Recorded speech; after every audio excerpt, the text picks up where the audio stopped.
guys, welcome back to FX Rhapsody. Today we're going to be looking at two pairs again, the Euro USD dollar and also the US dollar Japanese yen. Okay guys, before we move on, go visit my website, fxrhapsody.co.za. If you scroll down, you get all your new videos that I post in my blog here, and all you can do is just click on the image and it will take you straight to the video of the previous day. You can see on the side pane here on some very cool features, some news feeds, economic calendar, your trading view platforms that you can click on and go into. Also your video categories. If you're getting started in trading, you just click on the video category over here and it will take you straight to the page of all the videos that you need to watch about trading, how to install MetaTrader, introducing trading and so forth. And then also you get all your other, your strategies and analysis. And let's get trading. So all these videos are nicely dotted out for you. All you need to do is just click on the description. It will take you straight to the video. I've also got my brokers. If you click on the broker tab, you can see that my preferred brokers are over here. IFX, nice A-book broker. If you don't know what it is, just click on the tab. It will tell you exactly what a A-book broker is. These guys are brilliant. Minimum deposit of $10, 50% welcome bonus.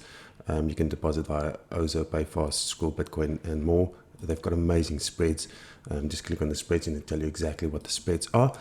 So click here to join the family, and then also the resource tab, which I explain in my videos every time. Just click on the resource tab, and then you can get a candlestick cheat sheet, and then also the commitment of traders. All you do is download it to your mobile phone, to your laptop, to your MacBook. We're going to be starting off with the Euro USD dollar. Now, on a monthly time frame, you can look at it in two ways basically. So if you look far back, let's call it a couple of years, you can see that price is still in that support area that it has been for the last couple of times. So last year, this is a strong support area. So that is now, if you look far back into the past. But so you can say that price is tapping that area and it's not broken it, so it's not going down yet. But then if you just have to look a little bit closer, not so far back in the future, because it's not necessary to go back that far always. So then you look at your monthly time frame in this scenario, that there was this a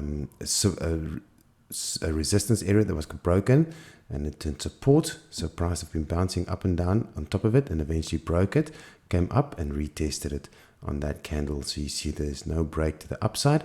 So for those guys, that kind of makes sense that price is going to start falling to the downside. But again, anything is possible. We might be looking at something, especially this new month, price going up, forming, let's call it a morning star maybe, or even it all depends on what candlestick patterns you're looking at. But let's have a look at what this month holds on a monthly time frame. For the week, let's go look at the weekly time frame. Nothing much happening here. So we can see this area of resistance or support turned resistance. We just saw it. This is just a closer view. So this area was tapped and eventually broken, came up, retested that area. So you can see it a little bit more clearer on the weekly time frame.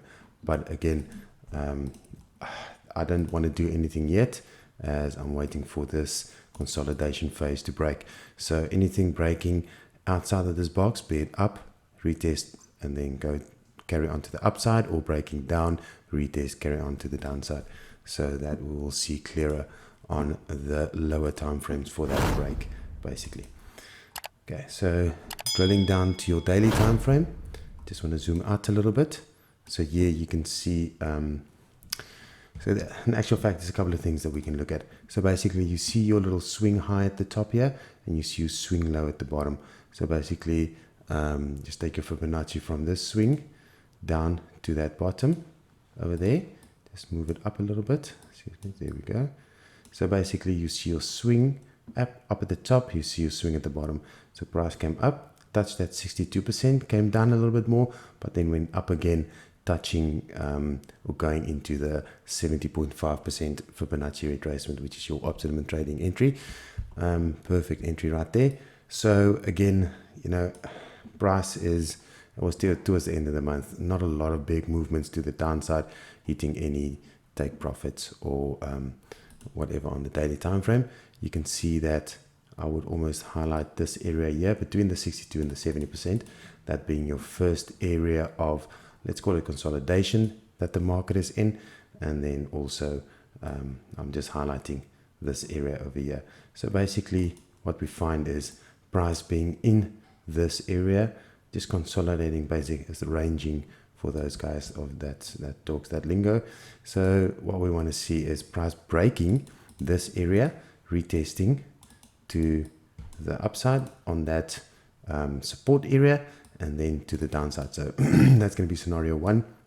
Scenario 2 is price is just going to stay inside this range, especially the first couple of days at least, or maybe even a couple of weeks before it moves to the upside. So yeah, anything is possible, especially in the beginning of the month.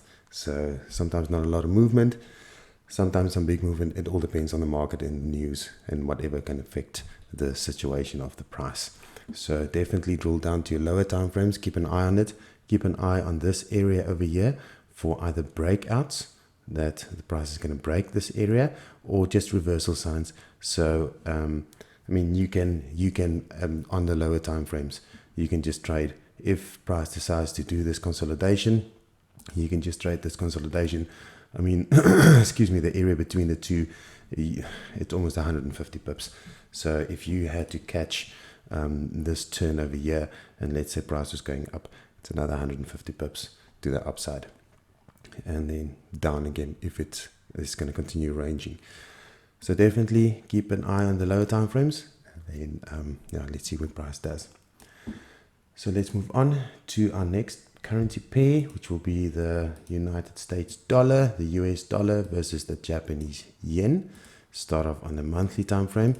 Now this was another little doozer, so let's just minimize it a little bit and let's see where we're at on this currency pair.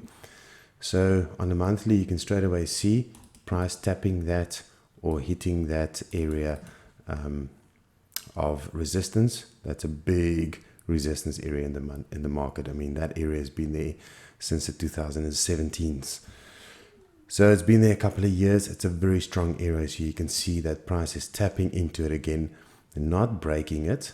It actually, let's call it there, that was the highest of it all. So you can see price reaching that high, and then there was no breaking that or going above it. So price just tapping into that. So will this now be the signs for price to carry on to the downside, or will the yen weaken even more and the dollar strengthen for that break to the upside, and we can see some bigger movements moving up? It all depends on what's going to happen in the next couple of weeks, but we'll see that happening in this week. So weekly time frame, like I said, not a lot happening here. If you really want to, you can actually, I just saw it now, I didn't even see it earlier. There's this little trend line that you can actually follow. It's been there, the second touch, so it's going up, coming, wanting to, touching it again. So basically, let's just make it black. I don't want to, here we are, sorry, I was missing my little black area. So that's basically, there's your trend line. So that's a little trend. So it's not breaking it yet, coming up to retest it again. So we will want to see anything break this trend line, retesting, moving to the upside. So again, on the weekly time frame, we know that's what's a huge push. You can also look at, if you take your Fibonacci from this low, from this swing to that high, if it had to come and retrace, definitely coming down to this 62 area before any big movements again to the upside. But again, with this pair, like you saw, anything is possible. Look at that big movement to the upside.